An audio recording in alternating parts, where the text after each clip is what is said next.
More and more Russian officials are urging Vladimir Putin to get the hell out of the Kremlin as Moscow suffered another series of humiliating defeats in Ukraine this weekend. Just one day after several municipal deputies in Putin's hometown of St. Petersburg called on the State Duma to try the Russian leader for treason, their colleagues in Moscow joined in and demanded he step down because his views are hopelessly outdated.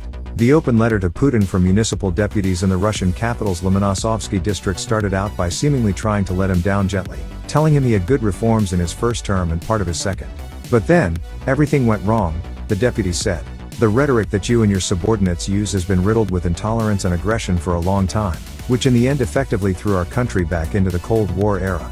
Russia has again begun to be feared and hated. We are once again threatening the whole world with nuclear weapons, the letter read.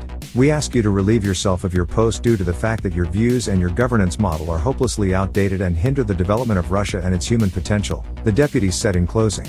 Though they made no mention of the war against Ukraine, their plea came as Putin's deranged special military operation next door took a spectacular nosedive, with thousands of Russian forces fleeing as Ukraine's military launched a series of surprise counteroffensives and reclaimed nearly 400 square miles of territory in a matter of days. Even as Russian defense officials sought to play down the mass surrender as nothing more than a strategic maneuver, it was clearly not perceived that way even by many of Putin's most loyal cronies. The same Russian propagandists who'd spent the first 6 months of the war thumping their chests about a supposedly inevitable victory suddenly changed their tune.